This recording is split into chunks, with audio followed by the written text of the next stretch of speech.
साकरे नाम विश्रुतं येषां चरणसान्निध्यात् जीवा मुक्ता भवन्ति। साकरे वंशविख्यातं ज्ञानदानपरायणं विनायकं गुरुं वन्दे भवबन्धविमुक्तये। ज्ञानप्रतापविलसत्वचनामृतं च अद्वैतभावपठिताहितबुद्धिरस्य ज्ञानेश्वरस्तु भगवान् अवतीर्णेव।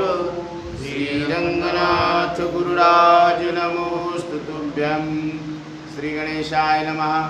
अनादिमान जे ब्रह्म नसाहे सदा सदनाम, ते जे होय परम संसार भ्रमनिवारी। संसार म्हणजे क्षेत्र, तो परब्रह्म ती स्थावरात होती जाती ती वस्त जन्म मरण युक्त असे जो क्षेत्री असे परमात्मा। जगद व्यापक सर्व सीमा, सर्व हात पाय रोमा, सर्व व्यापुनी वेगळा। सर्व इंद्रियाचे गुण प्रकाशक, परी इंद्रिय संबंध नसे एक। असक्त परी सर्व पोषक, निर्गुण परी गुणभोक्ता। भूतांच्या आत बाहेर समस्त असे चराचर, सूक्ष्म मनोनी अगोचर अतिलांब व जवळी ते। श्रीराम मंदिर संस्थान समतानगर सेलू येथे श्री संत सावतामाळी चरित्र या ग्रंथाचं अध्ययन चालू आहे। अध्याय 6वा। श्री गणेशाला नमस्कार असो। ब्रह्म अनादि आहे, त्याला सत किंवा असत म्हणता येत नाही। जो संसार भ्रम दूर करतो तो परम आहे। संसार क्षेत्र म्हणजे जाणण्यात येणारे आहे। क्षेत्र कशाला म्हणावं? जे जाणण्यात येणारं आहे त्याला क्षेत्र म्हणावं। ते परब्रह्म जन्म मरणवान चल अचल वस्तूमध्ये व्यापक रूपाने आहे। क्षेत्रातही परमात्मा आहे। जगाच्या सर्व सीमामध्ये व्यापक आहे। हात पाय केस या सर्वांमध्ये असून सर्वाहून वेगळा आहे। सगळ्या इंद्रियाच्या गुणाला प्रकाशन करून त्याच्या इंद्रियाशी काही संबंध नाही।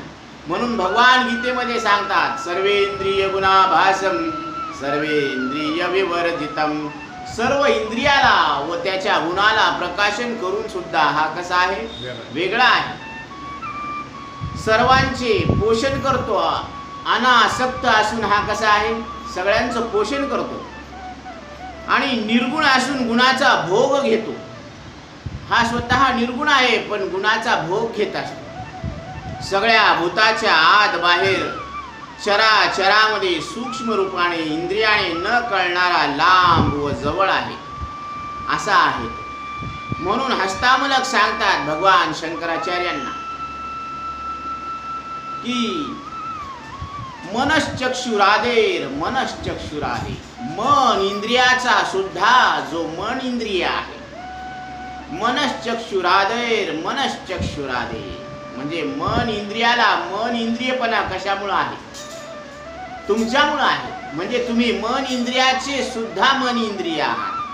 मनश्चक्षुरादेर अगम्य स्वरूपा म्हणजे मन आणि इंद्रियाला तुमचं स्वरूप अगम्य आहे, ते कळू शकत नाही। मनानं तुमच्या स्वरूपाची कल्पना करता येत नाही, इंद्रियानं तुम्ही कळत नाही। म्हणून सनित्योपलब्धी स्वरूपोहम आत्मा, मी नित्य उपलब्ध असलेला परमात्मा हे माझं स्वरूप आहे असं हस्तामलक भगवान शंकराचार्यांना आपला परिचय देतात की मी कोण आहे? तर मी नित्य उपलब्ध असलेला परमात्मा आहे।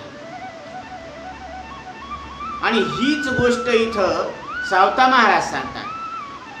सर्व भूती असे एक, परिभाषे विभक्त अनेक, जगदोत्पादक रक्षक लयदायक तोची। सर्व भूतामध्ये तोच आहे, एकची अनेक एक हरी। तो एक असताना अनेक रूपाने आहे। जसं सगळ्या भूतामध्ये एक रूपाने ते असून अनेक रूपाने भासत आहे। जगाची उत्पत्ती नाश करणारा तोच आहे। ज्योतीची ज्योत आहे, प्रकाशमान ज्योतीची ज्योती, अंधकाराचे पलीकडील स्थिती, ज्ञेय ज्ञान ज्ञानगम्य मूर्ती, सर्व हृदयी व्यापक। जे काही स्थावर जंगम जगदोत्पत्तीचा जो क्रम, तो समस्त क्षेत्र क्षेत्रज्ञ संगम जगदाकार व्यापक, समस्त सर्वभूती परमेश्वरासे निश्चिती, भूते विनाशी तो अविनाशी स्थिती, ऐसे जाणे तो ज्ञाता, सूक्ष्म सर्वगताकाश वस्तुमात्री अलिप्त विशेष, तै देह क्षेत्री आत्मा सर्व स्थितीस अलिप्त असे सर्वदा.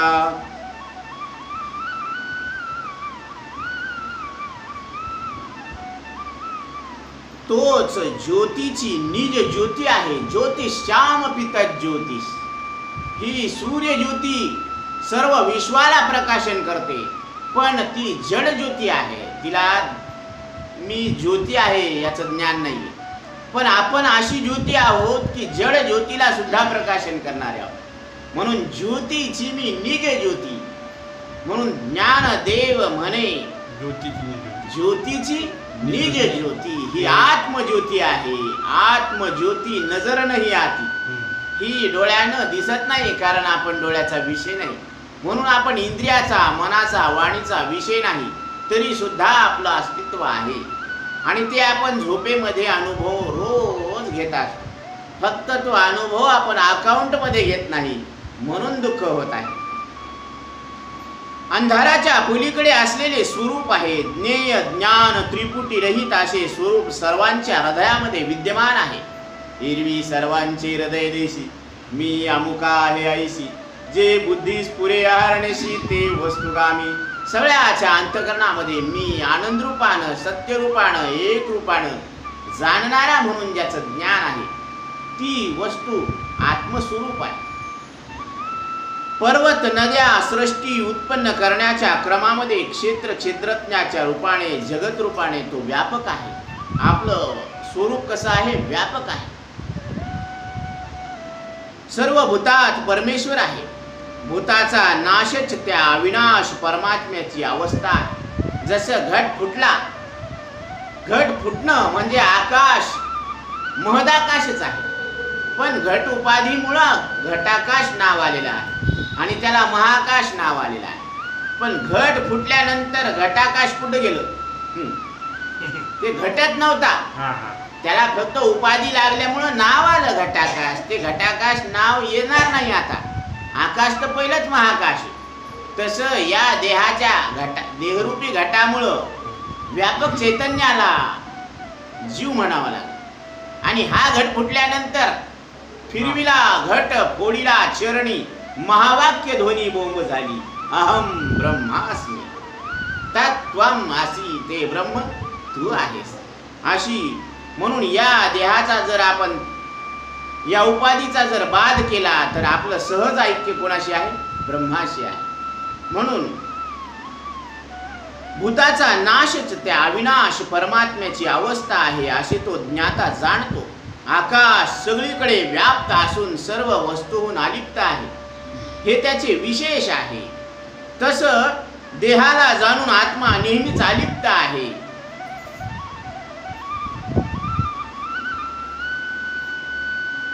सूर्यप्रकाशवी जग समस्त, तसे जगद्रूप सर्व क्षेत्र. प्रकाशवी क्षेत्री चैतन्यनाथ, तोची असे आत्मा. संपूर्ण जग हे क्षेत्र, त्याते जाणे यथार्थ. ज्ञानचक्षुने लाभे अर्थ, तै होय क्षेत्रज्ञ. भूत प्रकृती नाम क्षेत्र, मोक्ष क्षेत्रज्ञ समस्त. असे जाणती जे यथार्थ, ते जाती परमगतीला. अशी ही परमगती काशीबाशी लाधली अंती. कैवल्य धाम विश्रांती, अनायासे पावला. क्षेत्रज्ञ देखिला सावता, त्रिवर्ग तो झाला मिथ्या. भजन प्रेम सुख कथा, आता अंतरी प्रकाशली. अशा पद्धतीनं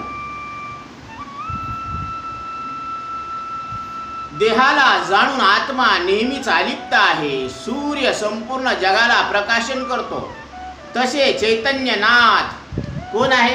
आपण आहोत. तर ते मात्र संपूर्ण जगाला, क्षेत्राला हा क्षेत्रज्ञ प्रकाशन करतो. हे क्षेत्र जग आहे आणि याला प्रकाशन करणारे आपण क्षेत्रज्ञ आहोत. क्षेत्र जगाला ज्ञान दृष्टीने यथार्थ रूपाने जाणणारा क्षेत्रज्ञ ठरतो. प्रकृती क्षेत्र आहे आणि क्षेत्रज्ञ मोक्ष स्वरूप आहे असे जे जाणतात ते परमगतीला प्राप्त होतात. सहजच काशीबाला शेवटी मोक्ष शांती लाभली. सावता क्षेत्रज्ञ पाहिल्यावर त्रिगुण खोटे ठरले. प्रेम सुख कथा अंतकरणामध्ये प्रगट झाली.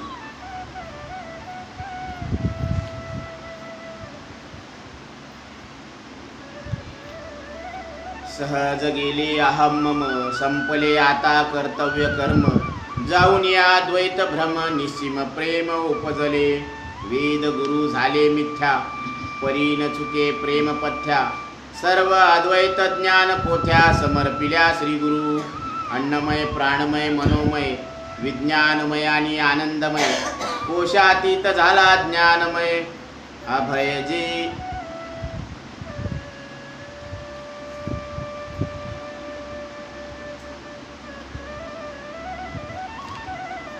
सर्वदा आवला महावाक्य विचार. संपले ध्येय ध्यानादी प्रकार. प्रतीक ध्यान ध्येयानुसार मिळाले सार. यांची अहंग्रहोपासना उत्तम. स्थूल सूक्ष्म संपला क्रम. झाला अचिंत्य परम, लोक भ्रम विसरला. इथे मी माझे जाऊन कर्तव्य कर्म संपले. आता मी आणि माझेपणा गेल्यानंतर आता मात्र जी स्थिती आहे त्याला स्वरूप स्थिती म्हणतात. द्वैत भ्रम निघून गेले. द्वैत आणि भ्रम हे निघून गेलेलं आहे. मनामध्ये प्रेम आनंद झालेला आहे. वेद गुरु मिथ्या ठरले. कारण जो बोध आपल्याला झालेला आहे तो ज्या सद्गुरूकडून झालेला आहे ते सद्गुरू आणि मी. आता इथं कुठं गुरु शिष्याचा भेद राहिला. कारण गुरु आणि शिष्य हे एकाच पंक्तीमध्ये येऊन बसले. हे दोन्ही एकच निर्गुण परमात्मा आहेत. मग तिथं कल्पित भेद कशाला स्वीकारायचा. म्हणून तो भेद सुद्धा खोटा ठरला. म्हणून वेद सुद्धा आपल्या स्वरूपाहून भिन्न नसल्यामुळं ते कसे ठरले. हा जो भेद दिसत होता तो खोटा ठरला. प्रेम भावाला न चुकून अद्वैत ज्ञानाच्या पोथ्या श्री गुरुला अर्पण केल्या. अन्नमय प्राणमय मनोमय विज्ञानमय आनंदमय आपण कोशातीत आहोत. ज्ञान स्वरूप आहोत. कारण आपण काल पाहिलं स्थूल देह अन्नमय कोश आहे, आवरण आहे. अन्नमय म्हणजे याच्यामध्ये अन्न टाकावं लागतं. आणि प्राणमय म्हणजे प्राण आणि 5 प्राण आणि 5 कर्मेंद्रिय हा अन्नमय कोश आहे. मनोमय कोश म्हणजे मन आणि 5 ज्ञानेंद्रिय हा मनोमय कोश आहे. आणि बुद्धी आणि 5 ज्ञानेंद्रिय हा विज्ञानमय कोश आहे. आणि ह्या सगळ्यांचं जे अज्ञान आहे स्वरूपाचं हे कारण आहे. म्हणून हा काय आहे आनंदमय कोश आहे. आणि आपण ह्या सगळ्या कोशाला जाणून कोशातीत आहोत म्हणजे ज्ञान स्वरूप आहोत. अभय परमात्मा लक्षात आला. महावाक्याचा तत्वमसी महावाक्याचा जो अर्थ आहे ते ब्रह्म तू आहेस. तत्वम असी हा विचार झाला. ध्येय ध्यान संपले. प्रतीक ध्यानाने ध्येयसार मिळाले. म्हणजे प्रतीक ध्यान कशाला म्हणावं तर आपण मागं पाहिलं होतं हा विषय. प्रतीक ध्यान कशाला म्हणायचं म्हणजे ध्यान अन्य वस्तूचे अन्य रूपाने जे ध्यान त्याला प्रतीक ध्यान म्हणायचं. जसं आपण शाळीग्रामाचं विष्णू रूपानं ध्यान करतो. शाळीग्राम हे श्रीहरी विष्णूचं प्रतीक आहे. मग अन्य वस्तूचं अन्य रूपानं ध्यान करणं यालाच काय म्हणायचं प्रतीक ध्यान. आणि ध्येय स्वरूपाचा आपल्याशी अभेद करून चिंतन करणे हे अहंग्रह ध्यान आहे. हे 3 क्रमांकाचं ध्यान. आणि दुसऱ्या क्रमांकाचं ध्यान आहे ते ध्येयानुसार ध्यान. जसं आकारवाण विष्णू हे कसे आहेत शंख चक्र गदा पद्म सहित करी. म्हणजे जसं ते आहे तसंच ध्यान करणं. त्यांच्या शंखाचं चक्राचं 4 हात आहेत. 4 हातामध्ये 4 शस्त्र धारण केलेले आहेत. असं सगुण रूपाचं ध्यान करणं याला काय म्हणायचं ध्येयानुसार ध्यान. आणि ध्यान हे निरंतर ध्येयाकार वृत्ती चित्तवृत्ती याला ध्यान म्हणतात. निरंतर म्हणजे त्याच्यामध्ये अंतर नसायला पाहिजे. निरंतर ध्येयाकार चित्तवृत्तीला काय म्हणतात ध्यान म्हणतात. आणि ध्यान हे आग्रहानं करावं लागतं, तर तिला बळच बसावं लागतं.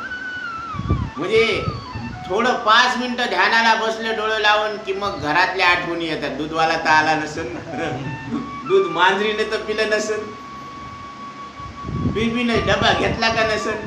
म्हणजे हे आपल्याला बसल्या बसल्या काय होतं, ध्यानामध्ये येत असतं. म्हणजे हे विकल्प येतात, हे अडथळे निर्माण होतात. परंतु बळच त्या मनाला काय करावं लागते, सवय लावावं लागते की बस इथं एकाग्र. म्हणजे श्रीहरी विष्णूचं ध्यान करायचं आपल्याला. शंख चक्र गदा पद्म सहित करी, देखिला देखिला माय देवाचा देव, विठ्ठला संदेह निमाले तुझेपण.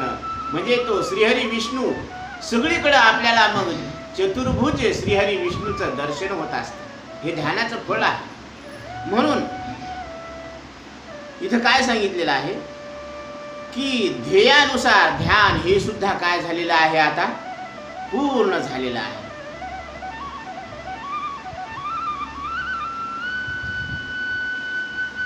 अहं ग्रहोपासना उत्तम, स्थूल सूक्ष्म संपलाक्रम, झाला अचिंत्य परम, लोक भ्रम विसरला.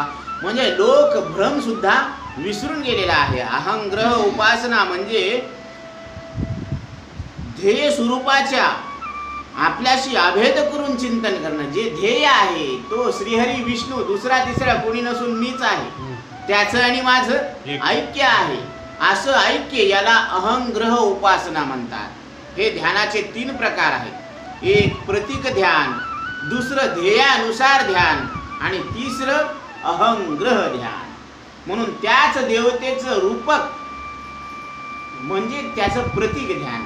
त्याचं शाळीग्राम हे प्रतीक आहे, त्याला प्रतीक ध्यान म्हणायचं. आणि त्याच्या स्वरूपाचंच ध्यान करणं, बरं का. तर म्हणजे ध्येयानुसार आपलं ध्येय काय आहे, ते श्रीहरी विष्णू आहे. मग त्याच्यानुसार ध्यान करणं हे ध्येयानुसार ध्यान. आणि अहंग्रह ध्यान म्हणजे त्याचं आणि माझं ऐक्य आहे, याला काय म्हणायचं, अहंग्रह ध्यान. आणि हे ध्यान आपल्याला काय करावं लागतं, बळच करावं लागतं. म्हणजे ह्याच्यामध्ये निरंतर अखंड ध्यान व्हायला पाहिजे. म्हणून ज्ञानदेवा ध्यानी रामकृष्ण माळा, हृदय जिव्हाळा श्रीमूर्तीराया. आणि काशीवाला श्रीगुरूच्या कृपेने हे सगळे अज्ञानाचे जे पाश होते ते तुटून गेले. त्यांनी सगळे वेद धर्मग्रंथ का सावता महाराजांच्या चरणी अर्पण केले. आणि श्रीगुरूच्या मनोभावा न चुके करी सेवा, सेवे अखंड मेवा जीवनमुक्त पदाचा. श्रीगुरूच्या मनोभावाप्रमाणे तो वागू लागला आणि सेवा करण्यामध्ये चुकत नव्हता. कारण श्रीगुरूची सेवा करण्यामध्ये अखंड मेवा आहे. पण कशाचा, जीवनमुक्तीचा अखंड मेवा मिळत असतो. म्हणून श्रीगुरूची सेवा करायची असते.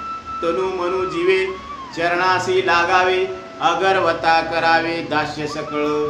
म्हणून तिथं सद्गुरू समोर काय व्हावं लागतं, शरण जावं लागतं. शरण शरण हनुमंता, तुम्हा आलो रामदूता, काय भक्तीच्या त्या वाटा, मज दावा व्यासुभटा. कारण हनुमंतरायानं श्रीरामाची दास्यत्व भक्ती केलेली आहे आणि त्या दास्यत्व भक्तीमुळं रामाची प्राप्ती करून घेतलेली आहे. आता रामामध्ये शक्ती नव्हती, इतकीच रामनामामध्ये शक्ती आहे, हे जगाला दाखवून दिलं. म्हणून नाम तुझे रे, नाम तुझे रे, नाम तुझे रे नारायणा. फोडी पाषाणाला पाना, फोडी पाषाणाला पाना. नाम तुझे रे, नाम तुझे रे, नाम तुझे रे नारायणा. नारायणाच्या नामामध्ये अशी ताकद आहे की दगडाला सुद्धा पाझर फुटतो, तर इथं अंतकरणाची उपाधी आहे. इथं भक्तीचा पाझर का नाही फुटणार. म्हणून हा साक्षात फल देणारा ग्रंथ आहे की इथं कथेमध्ये अंतकरणामध्ये प्रगट असलेला देव अपरोक्षत्वानं कळत असतो. म्हणून सद्गुरूच्या चरणी सगळ्या मुक्त्या आहेत. म्हणून ज्याने चरण धरलेले आहेत सद्गुरूचे, त्याला जीवनमुक्तीची दशा भोगायला मिळत असते, ही त्याला ठेवा मिळत असतो. पुढील कथेशी सादर श्रवण करा भाविक चतुर ज्ञानदेव नामदेव भक्त थोर तीर्थयात्रेशी जाण्याची आता इथून पुढे जी कथा सांगितलेली आहे ती आदरयुक्त भावानं भाविकांनी श्रवण करायला पाहिजे। ज्ञानदेव आणि नामदेव हे फार मोठे श्रेष्ठ भक्त आहेत, हे तीर्थयात्रेला निघालेले आहेत।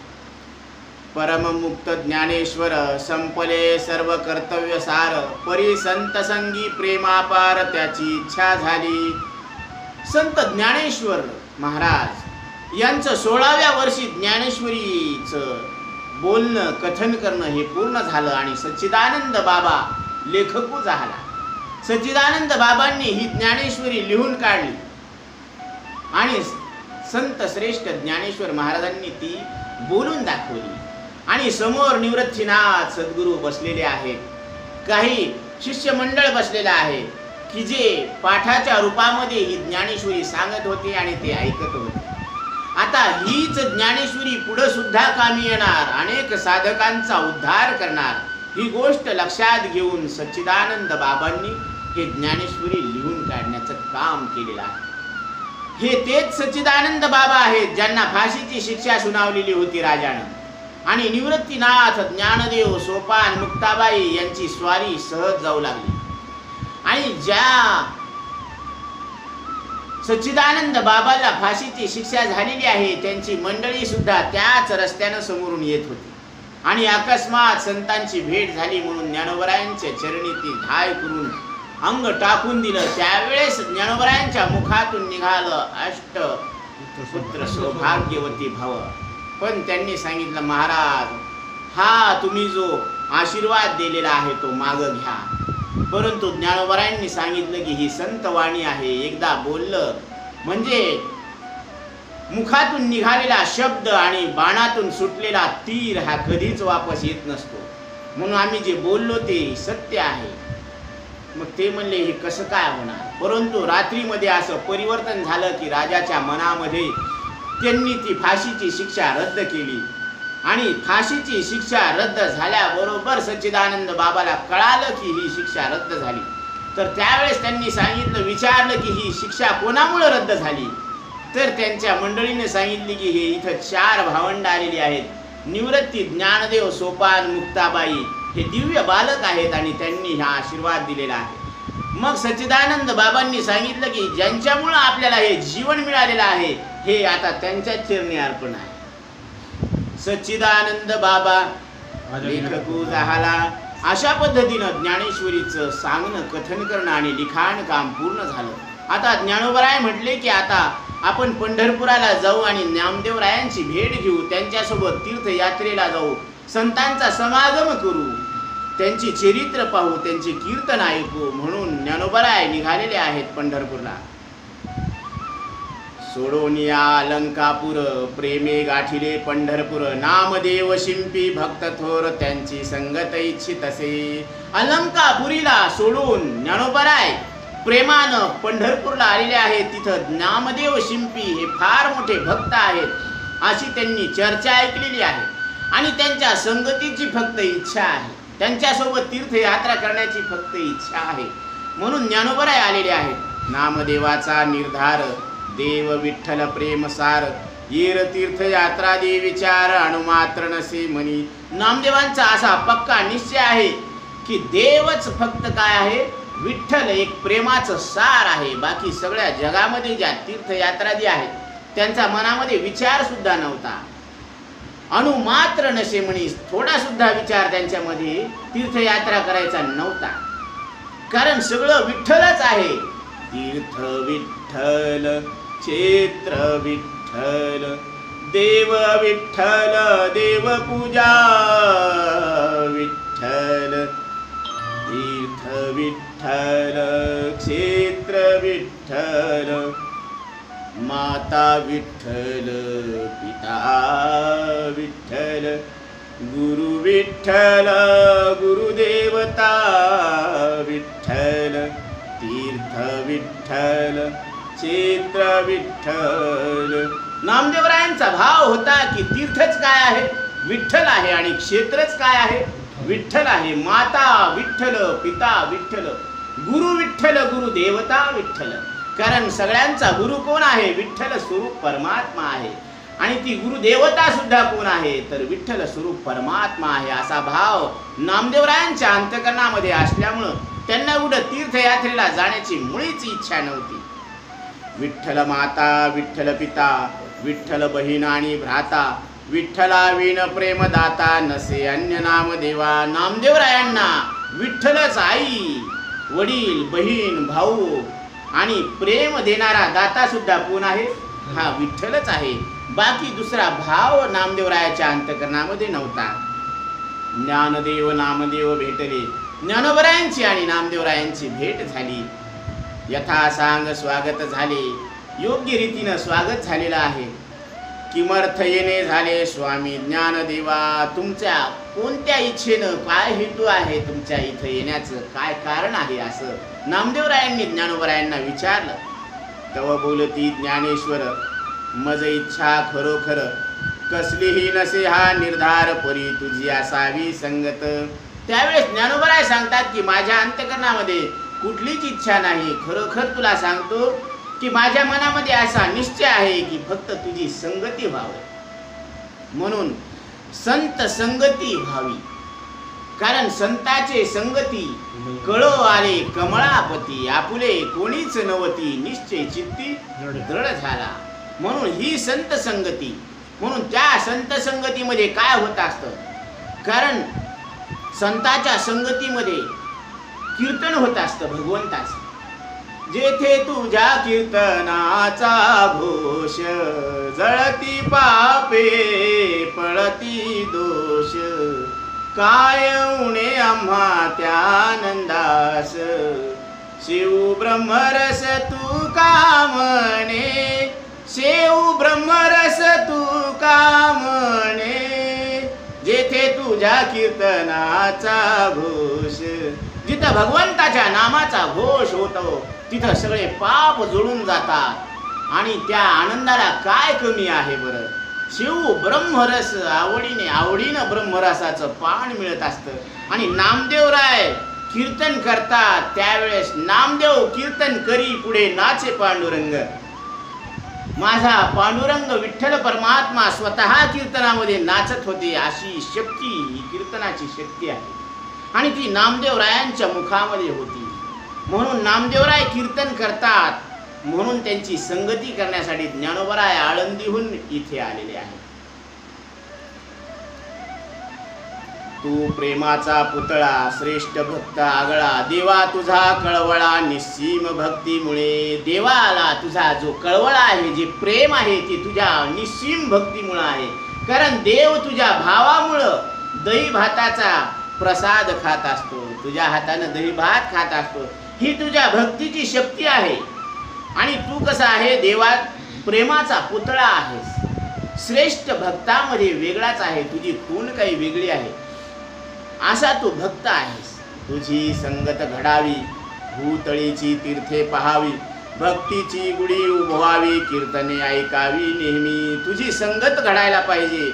या संपूर्ण पृथ्वी तलावरची सगळी तीर्थे पाहायला पाहिजे आणि भक्तीची गुढी या संपूर्ण विश्वामध्ये उभारावी, तुझी कीर्तन ऐकावी अशी माझी इच्छा आहे.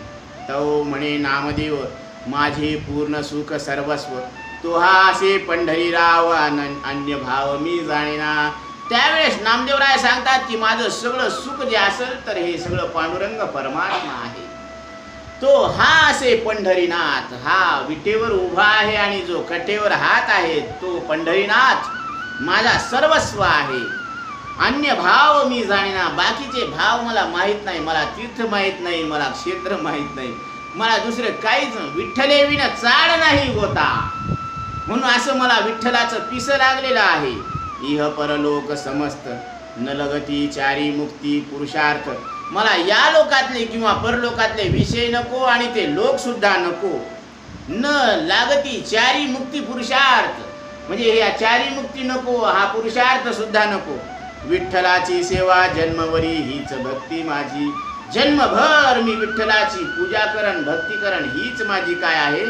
भक्ती आहे. देव सांगती ते करीन, सभा हेतेची मणी धरीन. ऐको नाहीसे निर्वाण ज्ञानदेव पुसती देवा. देव सांगतात तेच मी करणार असं ऐकल्यानंतर आणि अंतकरणामध्ये तेच मी धरणार आहे. ही वाणी ऐकून ज्ञानोबरायांनी श्रीहरी विठ्ठलाला सांगितलं की नामदेवरायांना माझ्यासोबत तीर्थयात्रेला पाठवा. ज्ञानदेवाची ऐकूनी वाणी देवाच्या नयना आले पाणी. देवाच्या डोळ्याला पाणी आलं, आनंदाश्रू आले. मज न कर्मे निशिदिनी नामदेवा विन सर्वथा. मला नामदेवाला सोडून करमत नाही ज्ञाना, असं स्वतः विठ्ठल परमात्मा सांगायला लागले. माझी कृपेची आवडते मज न करवे परते.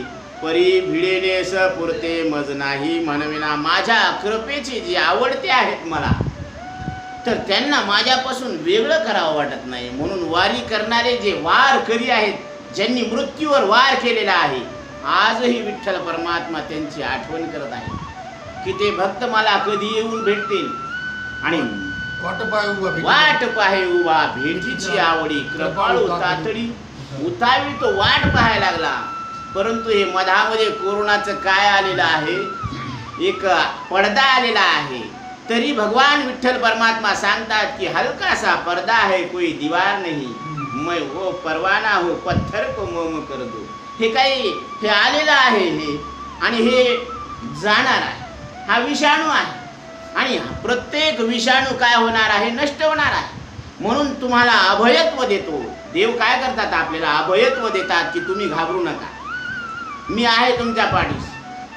हा विषाणू नष्ट होणार आहे आणि तुम्ही सकुशल माझ्या दर्शनाला परत येणार आहे. आणि ही भेट अशी आहे, ही हृदयातली भेट आहे. ही हृदयीचे ती हृदयी घातले, द्वैतना मोडिता केले आपणा सारिखी. ही द्वैतपणाची, ही द्वैत तर मोडायचं नाही, पण या हृदयातलं ज्ञान त्या हृदयात घालायचं, ही त्याची शक्ती आहे. ही भक्तीची शक्ती आहे, ही विठ्ठलाची शक्ती आहे, ही विठ्ठल नामाची शक्ती आहे. म्हणून हे ज्ञान आपल्या हृदयापर्यंत पोहोचत असतंय, तर त्याला माध्यम विठ्ठलाचंच आहे. म्हणून तुम्ही घाबरू नका. परंतु माझे जे आवडते आहेत ते माझ्यापासून दूर करायला आता मला आवडत नाही.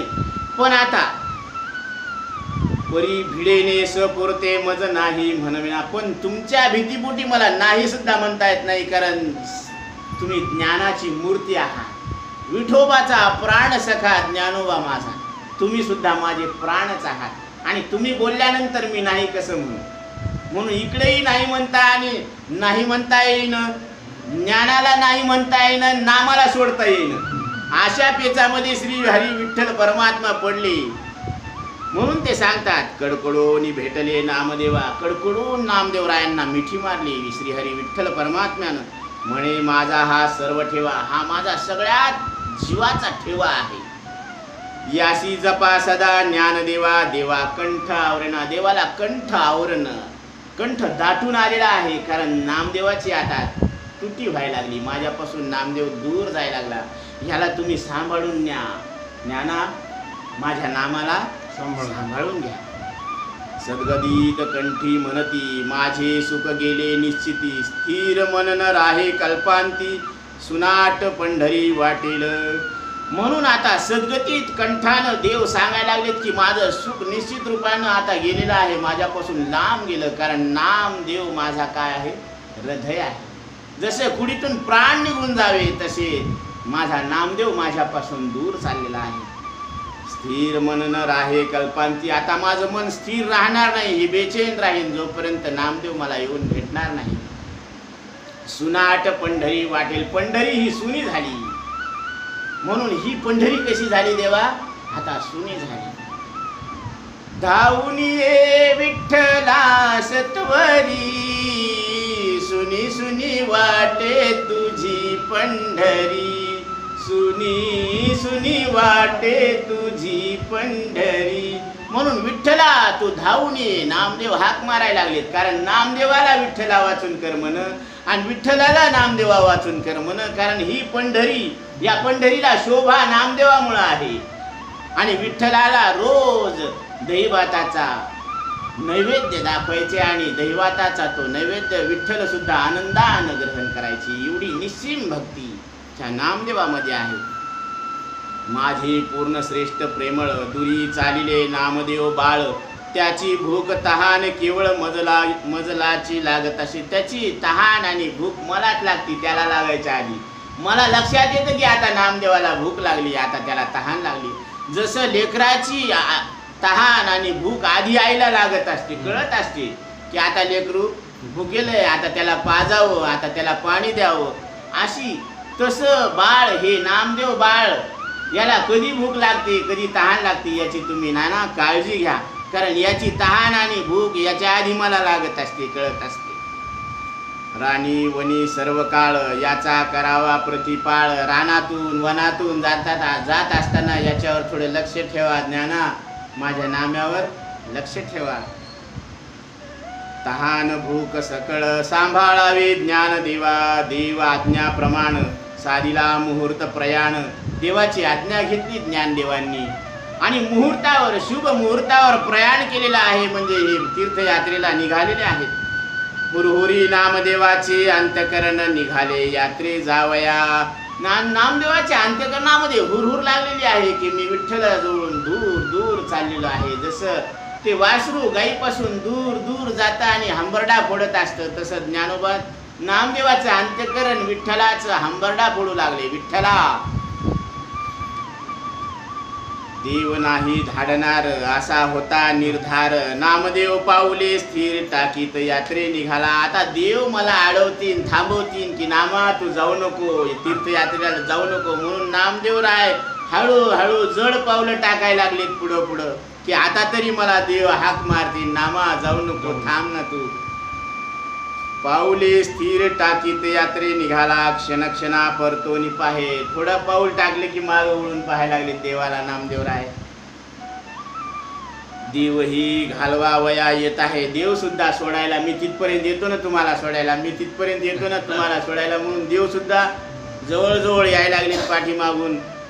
जातो परतोनी लवला हे देवाच्या आणि म्हणविना. आता मी परत जातो माग असं देवाला सुद्धा म्हणता येईन. कारण आता काय म्हणते की आपलं आईच्या पोटाचं, म्हणजे लेकरू काय असतं, त्या आईचा पोटाचा तुकडा असतो. तसं नामदेव विठ्ठलाचं काय आहे, प्राण आहे. पण आता विठ्ठलाला सुद्धा सांगता येईन की मी आता जातो, की कारण अंतकरण जड झालेलं आहे, प्रेमानं कंठ भरून आलेला आहे आणि माझा प्राण नामदेव राय माझ्याहून दूर होत आहे. सद्गतीत कंठी सांगे देवा आता परतावे गे. आता कंठ भरून आला, पण त्या कंठ भरून आलेल्या स्वरात सुद्धा नामदेवराय सांगतात की देवा आता माग जा. टेकडीवरी उंच टांगे देव पाहती नामदेवा. टेकडीवरून उंच अशा टाचा करून देव नामदेवरायला असे पाहायलेत. नामदेव कुठेही मला दिसत नाही. नामदेव मनी हुरहुरी आता मज पंढरी दुई. देवे मज त्यागिले निर्धारी यात्रे झळकळी पाठविले. नामदेवाच्या मनामध्ये हुरहुर लागलेली आहे की आता मला पंढरपूर हे दूर झालेलं आहे. देवे मज त्यागिले निर्धारी. मला निश्चितच देवानं माझा त्याग केला, म्हणून तर मला तीर्थयात्रेला पाठविलं. यात्रे झळकरी पाठविले. ज्ञानदेव नामदेव संत आले आरण भेंडी गावात. सावता महाराज भेटत आवडीने ते धवा. ज्ञानदेव आणि नामदेव हे दोन्ही संत आरण भेंडी गावामध्ये आलेले आहेत सावता महाराजांच्या भेटीसाठी. यथा सांग पाहून चार सावत्याने केला थोर. परत येताना साचार आम्हाला न विसरावी. सावता महाराज भेटीला आले. त्यांनी यथोपचार त्यांचं स्वागत केलं, षोडशोपचार पूजा केली. सावत्याने केला थोर परत येताना साचार आम्हाला न विसरावे. मग तुम्ही तीर्थयात्रेहून परत येत असताना आम्हाला दर्शन द्या बरं का, असं सावता महाराजांनी त्यांना विनंती केली. चरण स्पर्श घेतले, त्यांचा आशीर्वाद घेतला आणि असा निरोप द्यायला सांगितला. निघाले तिथून सर्व लवळ जोगाईचे आंबे पर्व. साधिले विधी सर्व अपूर्व विधी यात्रेचा. तिथून सगळे संत निघाले. लवळ म्हणजे हे जोगाईचे आंबे पर्वत आहे. साधिले विधी सर्व, तिथं सगळा विधी आटपून घेतला आणि अपूर्व विधी यात्रेचा आणि अपूर्व अशी यात्रा सुरू झालेली आहे. क्रमिला महाराष्ट्र थोर. महाराष्ट्रामध्ये आता त्यांचं आगमन झालेलं आहे. पातला मारवाड उखर. मारवाड देश जो आहे उष्ण वाळवंट याच्यामध्ये यांचा प्रवेश झालेला आहे. तहानेने व्यापिले समग्र कुपासे महाकोल. सगळ्यांना तहान लागलेली आहे. आता वाळवंट म्हणल्यावर काय, तिथं उंटांना सुद्धा पाणी भेटत नसतं बरं. म्हणून उंटाच्या शरीरामध्ये एक पिशवी असते, म्हणून ते महिन्याभरचं पाणी साठवण्या इतकी काय असते जागा असते. म्हणून ते उंटाला आधी पाणी पाजते सगळं आणि मग त्याच्यातून काय करते ते थोडं थोडं पाणी काढत असते. म्हणजे त्याला महिनाभर 3 महिने बी पाणी नाही मिळालं तरी काय हरकत नाही, एवढी त्याची तहान भागत असते. तर तिथं मात्र सगळ्यांना तहान लागलेली आहे. तहानेने व्यापिले समग्र कुपासे महाखोल. ती जी विहीर होती ती फार खोल होती. नाईलाज स्तव ज्ञानदेव लाघिमेचे करुणी लाघव. उतरुने कुपे प्राणभाव राखिलासे ते धवा. म्हणून आता नाईलाजास्तव ज्ञानदेवांनी लाघिमेचे लाघव म्हणजे त्यांना आता वाटायला लागलं की आता या विहिरीमध्ये उतरायला पाहिजे, कारण सगळ्यांनाच काय लागलेली आहे, तहान लागलेली आहे. प्राण जाऊ पाहत आहे सगळ्यांचा. मग आता याच्यावर काहीतरी उपाय करावा म्हणून आता उतरावं म्हणले आता विहिरीमध्ये. प्राणभाव राखिलासे ते धवा म्हणजे सगळ्यांचा जीव तरी वाचल पाणी पिल्यानंतर. इतर जन नामा त्रशाकांत प्रेमे विठ्ठलाचा धावा करीत. आर्त बंधू ये धावत वाचवी प्राण सर्वांचे. इतर जण आणि नामा त्रशाकांत म्हणजे तहानेनं व्याकुळ व्हायला लागलेत, प्रेमानं विठ्ठलाचा धावा करीत आहेत. आर्त बंधू येई धावत वाचवी प्राण सकळांचे म्हणजे तू सगळ्या जीवीचा जिव्हाळा असलेला विठ्ठला लवकर ये आणि सगळ्यांचे प्राण वाचव. ऐकुनी शोकवाणी ही करुणायुक्त वाणी ऐकल्यानंतर देव प्रेमे आला धावणी. देव प्रेमानं धावून आला. गडगडीत खूप ओसंडोनी समुद्रापरी खवळला. आणि ती विहीर मात्र कशी झाली, समुद्रासारखी खवळून पाणी वर येऊ लागलं. म्हणे जरी हे भक्त थोर तरी गाय उठवी सत्वर. समस्तही झाले शांत नामदेवाची भक्ती प्रख्यात. काशीमध्ये कीर्तनात गाय मारिली दुष्टे. समस्त लोक पाणी पिऊन शांत झाले, तृप्त झाले. नामदेवांची भक्ती प्रख्यात झाली की नामदेवाच्या भक्तीनं देव स्वतः आले आणि खोल असलेल्या विहिरीतून पाणी वर काढलं आणि सगळ्यांची तहान भागवली. अशी या भक्तीमध्ये काय आहे, शक्ती आहे नामदेवरायांच्या. असंच काशीमध्ये कीर्तनात गाय मारिली दुष्टी. कीर्तन चालू असताना एका दुष्टानं गायीचा काय केला, वध करून टाकला, मारून टाकला. म्हणे जरी हे भक्त थोर तरी गाय उठवी सत्वर. नाही तरी समाचार आता तुझा घेतो. जर तू खरा विठ्ठलाचा भक्त असशील तर तू या गायीला उठव, असं त्या दुष्टांनी त्यांना आव्हान दिलं.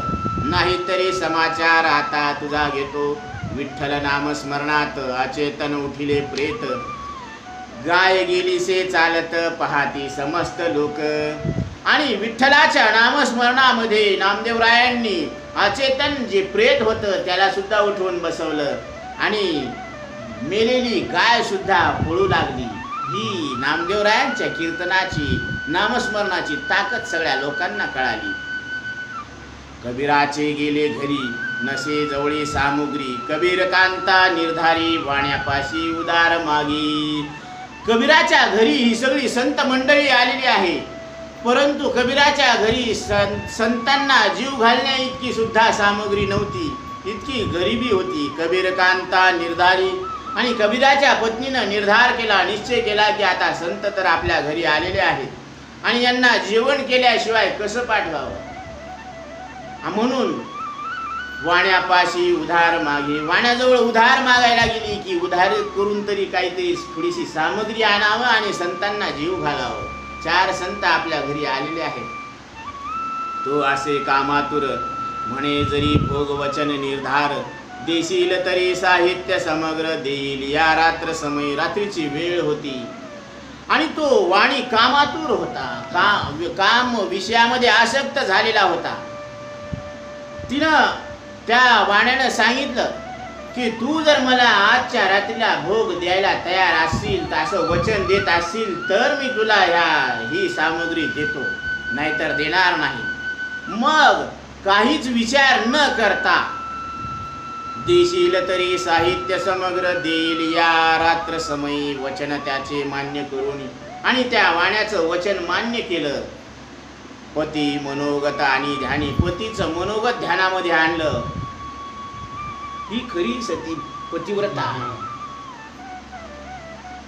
सिधा सत्वरी घेऊन प्रेमे संता बोलविली. आणि तो सिधा पटकन घेतला आणि जे काही सामोरी घेतली त्याच्यामधून ते सगळे पंचपक्वान्न तयार केले आणि संतांना भोजन करविलं. वचन त्याचे मान्य करुणी पती मनोगत आणि ध्यानी सिधा सत्वरे घेऊन प्रेमे संता बोलविले. नामदेवे कबीरास तुम्ही यावे पंढरीस, मावंद्याच्या उत्सवास कदा न विसरावे. नामदेवरायांनी कबीराला विनंती केली की तुम्ही पंढरपुरामध्ये मावंद्याच्या कार्यक्रमाला या बर का, अशी हात जोडून विनंती केली. आग्रहाचं निमंत्रण दिलं. मावंद्याच्या उत्सवास कदा न विसरावे. मावंद्याचा फार मोठा उत्सव होतो पंढरपुरामध्ये, तुम्ही तिथं या बर का कबीरदास, अशी त्यांना निमंत्रण दिलेलं आहे. संता ते बोळाविनो घरी येता कबीर सज्जन, कांतेने सांगितले भोगदान भाग दिली व्यापाऱ्या. संतांचे जेवण झालेले आहेत आणि संत आपल्या तीर्थयात्रेला पुढच्या मार्गाला निघालेले आहेत. घरून संत गेल्यानंतर घरी येता कबीर सज्जन, कांतेने सांगितले भोगदान. मग घरी कबीरदास आल्यानंतर पत्नीनं सांगितलं की मी आज वाण्याच्या इथं रात्री त्यांना भोग देणार असं वचन देऊन आलेलं आहे आणि त्या वचनाच्या प्रित्यर्थ त्यांनी ही सामग्री दिलेली आहे. मग संतांना मी तसंच कसं जाऊ देऊ? अतिथी देवो भव अशी ही आपली संस्कृती आहे. भाक दिली व्यापारा, मी शपथ दिलेली आहे त्या व्यापाऱ्याला. सप्रेमे उचलोनी कांतेशी आवडीने दे भोगदानासी, वाण्याच्या पुण्याईशी नसे पार कोठी. वाण्याची सुद्धा पुण्याई कशी आहे पहा. त्याच्या अंतकरणामध्ये दुष्ट भाव आला, पण कबीराच्या मनामध्ये काय भक्ती आहे, काय भाव आहे की स्वतः प्रेमानं उचलून कांतेला म्हणजे एका दुर्डीमध्ये त्यांनी बसवलं आणि स्वतःच्या बायकोला दुर्डीमध्ये बसून डोक्यावर घेतलेला आहे आणि कबीरदास वाण्याच्या घरी निघालेले आहे. आवडीने दे भोगदानासी, आवडीनं भोग दानाला द्यायला लागले ते भोगायला. वाण्याच्या पुण्याईशी नसे पार कोठी, कोरडे पाय आली कशी. कारण रात्रीची वेळ होती आणि पावसाचा असा जोर होता, विजांचा कडकडाट चालू होता आणि धगधग इतक्या भर पावसामध्ये कबीरदास आपल्या पत्नीला त्या दुर्डीमध्ये घेऊन चाललेले आहेत आणि पाय चिखलानं भरलेले आहेत कबीरदासांची. मग ते चिखलात भरलेले पाय ते घरामध्ये कसे न्यावे म्हणून कबीरदासांनी ती दुर्डी खाली ठेवली आणि त्यांची पत्नी अलगद त्या फरशीवर पाय ठेवून घरामध्ये गेली. तर ती वाणी विचारू लागला की तुझे पाय तर कस काय भरले नाही, कारण एवढा मोठा पाऊस चालू आहे, एवढ्या मोठ्या विजांचा कडकडाट चालू आहे, तर तू स्वतः आली का कोणी आणून सोडलं हे पाहायला तो वाणी बाहेर आला. वाणी तिशी विचारी तसे, कोरडे पाय आली कसे, यथा सांग कथी तसे भ्रतारे मजाणिले. मग त्यावेळेस त्यांच्या पत्नीनं सांगितली की माझ्या मालकानंच मला इथून आणून सोडलेलं आहे, माझं वचन मिथ्या होऊ नये म्हणून मला इथं आणून सोडलं स्वतः कबीरदासांनी, माझ्या मालकांनी. ऐकता ऐसे संत प्रेम, आणि हे संतांचं प्रेम ऐकल्याबरोबर त्या वाण्याच्या अंतकरणामध्ये पालट झाला. ही संत वचनाची संत सेवेची ताकद आहे. गेला मणीचा भोग भ्रम, माता मानोनी परम भक्ती प्रेम साधिली. आणि तू आई तुम्हाला नमस्कार असो, तुमच्या ठिकाणी जी संत भक्ती आहे आणि ती संत भक्ती पाहूनच माझ्या मनातला भोग भ्रम निघून गेला आणि माझ्या अंतकरणामध्ये आईची भावना प्रगट झाली.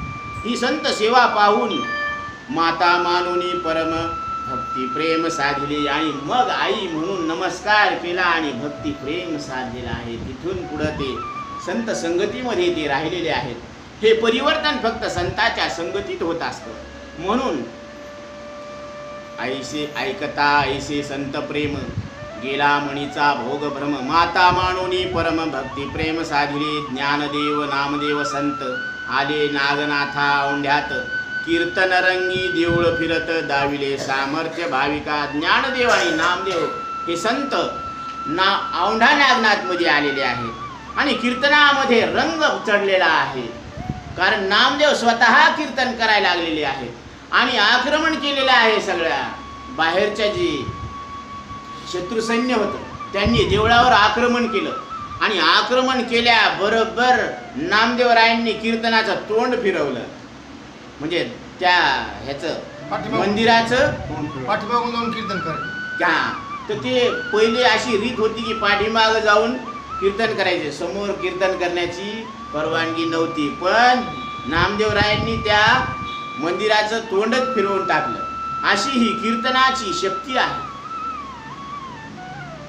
दाविले सामर्थ्य भाविका सप्तपुर्या अनुक्रम साधिला हा तीर्थनेम परतले यथाक्रम पंढरीस यावया. सप्तपुर्या अनुक्रमानं पाहिलेले आहेत. साधिला हा तीर्थनेम, हा तीर्थाचा नेम पूर्ण झालेला आहे. परतले यथाक्रम पंढरीस यावया आणि परत पंढरपूरला येण्याचा त्यांनी उपक्रम साधलेला आहे. तर इथं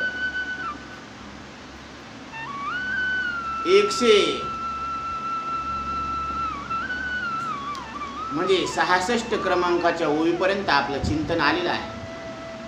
70 होते, 4 घेते. अरणी केलीसे वस्ती सावत्याशी घेतली सांगाती सकल संत बरोबरी येती नसे मिती तया. अरणी गावामध्ये त्यांनी मुक्काम ठोकला आणि सावता महाराजांना सुद्धा सोबत घेतलेला आहे.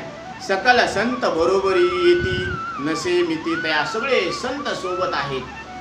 सावता माळी कुर्मदास मुकुंदराज भानुदास गोरा कुंभार तुलसीदास सज्जन कसाई कबीरादी. सावतामाळी कुर्मदास मुकुंदराज भानुदास गोरा कुंभार तुलसीदास सज्जन कसाई आणि कबीर हे सगळे संत पंढरपुराला निघालेले आहेत. नरसी मेहता सोपान देव चोखा मेळा ज्ञानदेव विसोबा खेचर नामदेव सर्व संत जमले. हे सगळे संत जमा झालेले आहेत. जनमित्र आसंद सुदामा नरहरी सोनार बंका प्रेमा चोखा मेळा प्रेमल निश्चिम सर्व पातले मावद्याशी. आणि आता पंढरपुरामध्ये फार मोठं मावद्याचा उत्सव होत आहे आणि या उत्सवाला हे सगळे संत एकत्र जमलेले आहेत. नामा यात्रा करून याला नामदेवराय यात्रा करून आलेले आहेत. प्रेमे विठ्ठला भेटला आणि विठ्ठलाला कडकडून भेटलेले आहेत नामदेवराय. सद्गतीत कंठ झाला लोळणी घातली चरणी. सद्गतीत कंठ भरून आलेला आहे देवाचा आणि चरणावर लोळण घातलेलं आहे नामदेवरायांनी. म्हणे शिनलो पंढरी राया देवा लय कष्ट झाले रे बाबा, तुला सोडून जावं लागलं मला. थोर हिमपुटी झालो सखया अज्ञानामुळे मज या यात्रे हिंडावे लागले. या अज्ञानामुळे मला या यात्रेला हिंडावं लागलं. उदंड तीर्थे महिवरी या पृथ्वी तलावर उदंड तीर्थ आहेत. परी पंढरीची नये सरी पण पंढरपुराची सर येत नाही, बरोबरी येत नाही. पासंगाला सुद्धा नाही ते तीर्थ. इतकं पंढरपूर श्रेष्ठ आहे. जे देखती पंढरी चारी मुक्ती आंदण्या त्या. जे पंढरपुराला पाहते दर्शन घेते चंद्रभागेचे स्नान करते विठ्ठलाचं दर्शन घेते त्याला चारी मुक्ती त्याच्या पायाशी असतात. वाराणसी गया पाहिली द्वारका परी तुका पंढरीशी. परी नाही तुका पंढरीशी. म्हणून ती तुलनाच होत नाही पंढरपुराची. सकल संत देवा भेटले अद्भुत प्रेम ओसंडले आनंदे जय जय गरजले देव भेटले सकळा. सगळे संत देवाला भेटले. अद्भुत प्रेम ओसंडायला लागलेला आहे. आनंदानं विठ्ठलाचा जय जयकार करू लागले. देव भेटले सकळ. नामदेवाचे उद्यापन. आता नामदेवरायांचं उद्यापन करायचे, मावदे घालायचे, जेवण घालायचे. देव करी सर्वांग पूर्ण षड्रस भोजन ब्राह्मणा संताधिका दिधले. सगळ्या ब्राह्मणांना षड्रस म्हणजे 6 रसांनी युक्त असं भोजन तयार केलेलं आहे आणि सर्व संतांना देव स्वतः हे भोजन तयार करून वाढायला लागले. सुगंध चंदन तुळसी माळा सदक्षिणा अर्पिला तांबूळ संतुष्टले आध्यात्मिक पंडित सकळ अग्निहोत्री श्रोत्री वगैरे सुगंधी चंदनाच्या तुळशीच्या माळा अर्पण केलेल्या आहेत. दक्षिणा दिलेल्या आहेत. तांबूळ पान खायला दिलेलं आहे. संतुष्टले आध्यात्मिक पंडित सकळ. सगळे पंडित तृप्त झालेले आहेत. अग्निहोत्री श्रोत्री वगैरे हे सगळे ब्राह्मण तृप्त झालेले. शेवटी नामदेवाचे उच्छिष्ट देवे भक्षिले स्पष्ट नामदेवरायांचं उष्ट खाल्लं देवानं, स्पष्ट रूपानं खाल्लेलं आहे आणि सगळ्याच्या समोर खाल्लेला आहे. नमने उच्चिष्ट आठवा थोडी हा. भक्ती पुढे शेष घेऊन झाली न तुमचे झालिया भोजन, अंतरी झाले संतुष्ट सकळ ब्राह्मण देखती. अंतकरणामध्ये संतुष्ट झाले आणि हे सगळ्या ब्राह्मणांनी पाहिलं. विस्मित झाले अंतकरणी, आश्चर्य करू लागले अंतकरणामध्ये की देवानं नामदेवरायाचं उष्ट खावं. हा तो दिसतो अलिप्त पूर्णी, येणे व्रत धर्म खंडोनी विपरीत करणी केली. यानं हा पूर्ण अलिप्त असून सुद्धा यानं व्रत धर्माचा खंडन केलेला आहे, अशी विपरीत करणी केलेली आहे. पुसती सकळ देवा तुवा आचरिले निंद्य भावा, वेद शास्त्र पुराण ठेवा सकळत्वा घालविला. आणि देवाला विचारायला लागलेत की देवा तू असं निंद्य कर्म का केलं, ही निषिद्ध गोष्ट का केली, काय केली. वेद शास्त्र पुराण यांचा जो ठेवा आहे तो सगळ्या मातीत मिसळून टाकला. देव म्हणे मज प्रेमाची चाळ. देव म्हणाले ती मला मी प्रेमाचा भुकेला आहे, मला जिथं प्रेम आहे ना मी ते सर्व ग्रहण करणार आहे. भक्तांचे पुरवावे कोड संत सेवेवीन कर्मे द्वाळ मज सर्वथा वाटती. भक्तांचे मला कोड कौतुक त्यांच्या इच्छा पूर्ण कराव्या लागतात. ती माझी पूर्ण विश्रांती, ती माझी सगळी काय आहे विश्रांती आहे. संत सेवेविन कर्मे द्वाळ, संत सेवे वाचून सगळे केलेले कर्म निष्फळ आहेत. मज सर्वथा वाटती, माझ्या संतांची ऐका भक्ती, माझ्या संताची तुम्ही भक्ती ऐका, ती माझी पूर्ण विश्रांती, तीच मला खरी विश्रांती आहे. व्रत दान तप क्रिया करीती तई असे भूतदया. व्रत दान तप इत्यादी जी क्रिया करतात तर त्याच्यामध्ये सुद्धा काय आहे भूतदया आहे. भूतदया तीच सत्य भक्ती, वैराग्य सेवा करीती, माझी आरोग्य प्रेम सुख कीर्ती, संजीवनी संत संग. ती भूतावर दया करणारी सत्य भक्ती आहे. म्हणून जी प्राणी मात्रावर दया करणं हीच खरी भक्ती आहे. वैराग्य सेवा करीती, माझी आरोग्य प्रेम सुख कीर्ती, संजीवनी संत संग. संत संघामध्ये ही संजीवनी विद्या प्रेरित झालेली आहे आणि हीच मला आवडते. तया धर्म अर्थ काम मोक्ष चारी मुक्ती वरिती प्रत्यक्ष, परिणाम गजर सर्व साक्ष तो दीप पाजळीती. त्यांच्या ठिकाणी धर्म अर्थ काम आणि मोक्ष ही चारी मुक्त्या सुद्धा काय होतात प्रसन्न होतात. तिथं प्रत्यक्ष त्यांची सेवा करतात. परिणाम गजर सर्व साक्ष, पण नामाचा जो गजर आहे ही साक्ष आहे की तो दीप प्रज्वलित करतात. म्हणून ज्योत से ज्योत जगाते चलो, प्रेम की गंगा बहाते चलो. असा भक्तीचा दिवा घरोघर लावणारे हे संत आहेत. म्हणून त्यांची सेवा करणं हे माझं प्रथम कर्तव्य आहे. इथपर्यंत 83 क्रमांकाच्या ओळीपर्यंत आपलं चिंतन आलेलं आहे. राहिलेला विषय आपण नंतर. कुंडलिका वरदे हरी विठ्ठल श्री